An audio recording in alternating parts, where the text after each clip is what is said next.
Hello students, today we will study class 7th history chapter 1 the medieval period part 3 growth of new languages.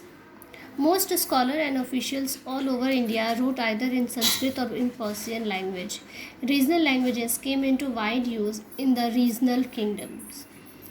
Means बहुत सारे scholars और officials जो भी government officers थे, ये अपनी जो भी रिटन वर्क होती थी वो संस्कृत में या फिर पर्शियन लैंग्वेज में करते थे. फिर कुछ रीजनल लैंग्वेजेस भी यूज़ होने लगी. क्षेत्रीय भाषाएं, जब क्षेत्रीय राज्य एक्सपेंड हुआ, जब साम्राज्य बढ़ने लगा तो क्षेत्रीय भाषाओं का भी इस्तेमाल किया जाने लगा.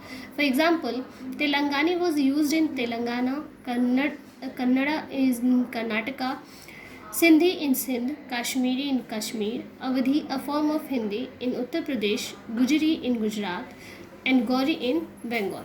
Many literary works were composed in these languages. These works provide valuable historical information. बहुत सारे लिटरेरी वर्क जो भी साहित्यिक वर्क होता था वो सारे इन्हीं रीजनल लैंग्वेजेस में होने लगा, और बाद में आगे चल के जो भी हिस्टोरिकल इन्फॉर्मेशन मिली तो क्षेत्रीय भाषाओं में इंफॉर्मेशन देने का सिर्फ एक इम्पोर्टेंस था कि इंफॉर्मेशन जो हिस्टोरिकल थी वो काफ़ी डीप और काफ़ी अच्छे तरीके से दी जाने लगी. Next topic is historians problem. ये लैंग्वेजेस हो गए, लैंग्वेज में क्या था कैसे था, लेकिन हिस्टोरियंस को भी बाद में प्रॉब्लम आई. जो हिस्टोरियंस अपने रीजनल लैंग्वेज में या संस्कृत या पर्शियन या जिस भी लैंग्वेज में अपना रिटन वर्क करते थे उन्हें भी प्रॉब्लम्स आती थी. As there were no printing press in medieval India, all Indian papers, documents of the time were manuscript, handwritten documents. Printing press का इन्वेंशन नहीं हुआ था मेडिवल इंडिया में, तो सारे भी इंडियन डॉक्यूमेंट्स जो भी थे वो पेपर डॉक्यूमेंट्स थे, मैनuscript थे. That means hand written documents. Often scribes, people who were employed to keep records, made copies of original documents. अक्सर स्क्राइब्स जो थे, स्क्राइब्स वो होते हैं जो रिकॉर्ड्स कीपिंग का काम करते हैं, जो रिकॉर्ड्स को मेंटेन करके रखते हैं और टाइम पे उसकी कॉपीज़ भी, ओरिजिनल डॉक्यूमेंट्स को देख के उसकी कॉपीज़ भी बनाते हैं. While doing this they sometimes copied wrong. जब वो कॉपी करते थे तो कभी कभी वो रॉन्ग कॉपी भी कर देते थे. लाइक अगर ये आपको लिखना है तो जल्दीबाजी में आप भी गलत लिख सकते हैं, या इसकी जगह पे सेकंड मीनिंग लगा दें, तो ऐसा ही स्क्राइब्स भी करते थे. Some scribes also put in their own language or their own thoughts on the subject. कुछ स्क्राइब्स ऐसा भी करते थे कि वो अपनी भाषा में उन डॉक्यूमेंट्स को लिख देते थे या फिर अपनी थॉट्स को, अपनी ओन फीलिंग्स को भी उसमें शेयर करते थे. All this gradually change the original text, और इससे ओरिजिनल टेक्स्ट जो है, ओरिजिनल जो लिटरेचर था वो चेंज हो जाता था. Historians have to gather information from these changes documents if they can not find original documents. Historians को जो उन्होंने इन्फॉर्मेशन कलेक्ट की थी, जब उन्हें ओरिजिनल डॉक्यूमेंट्स नहीं मिलता था तो ये कॉपीड डॉक्यूमेंट्स से बहुत प्रॉब्लम होती थी. This is difficult because the historians has to study all the valuable version carefully and cross-check the content against other dependable evidences. और दिक्कत इसलिए होती थी क्योंकि जो उन्होंने हिस्ट्री से वैल्यूबल इन्फॉर्मेशन इकट्ठा करके बुक्स बनाई थी उसे फिर से इन्हें क्रॉस चेक करना पड़ता था, फिर से पढ़ के और सारे एविडेंसेस को चेक करना पड़ता था. Another problem is that the language used in old documents have changed over time. दूसरी प्रॉब्लम हिस्टोरियंस को ये हुई कि जो उस समय लैंग्वेजेस उन्होंने यूज़ की थी वो आगे चल के चेंज हो गई. The spelling and meaning of the words, the grammar and even the script have change. Spelling, meaning, words की meaning, grammar, hand written writing, ये सब कुछ चेंज होने लगा. Historians can not read some of the documents because they are unable to read the scribes hand writing और because the script is no longer in use. Historians जो थे वो scribes की हैंड राइटिंग को समझ नहीं पा रहे थे, उनकी लिखावट को पढ़ने में उन्हें दिक्कत होती थी, और जो स्क्रिप्ट में उन्होंने लिखा था आगे वो स्क्रिप्ट यूज़ नहीं हो रही थी, इसलिए उन्हें बाद में प्रॉब्लम भी आने लगी.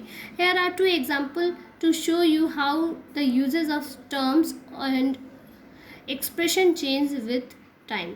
यहाँ पे 2 एग्जाम्पल आगे दिए हुए हैं जिसमें ये बता रहा है कि टाइम के अकॉर्डिंग कैसे टर्म्स और एक्सप्रेशन चेंज हो गए जब उसमें कुछ एडिटिंग कर दी जाए. तो The term, first example is the term militia was used during the ancient period for all non-Aryan people, including hill and the forest dweller. अब इसमें एक टर्म आता है मिलिचा, वो उस समय एंशिएंट पीरियड में नॉन आर्यन पीपल्स के लिए यूज़ होता था, और उसके साथ जो हिल और फॉरेस्ट ड्वेलर्स थे उनके लिए भी मिलिचा भी यूज़ करते थे. During the early medieval period में क्या हुआ, the term refer to all foreigners and culturally different people from kings to untouchables. Early medieval period में इसी मिलिचा वर्ड को सारे फॉरेनर्स के लिए, सारे विदेशियों के लिए, और जो सांस्कृतिक रूप में हमसे भिन्न है, राजा से लेकर अनटचेबल्स तक, अछूतों तक, इन सब के लिए यूज़ किया जाने लगा. ग्रेजुअली एज सम मिलिचास were absorb into the varna caste system, और धीरे धीरे कुछ मिलिचास लोग जो थे वो कास्ट सिस्टम में, वर्ण सिस्टम में एब्जॉर्ब होने लगे. The term came to be applied to meat eating people and those who did not observe caste rules.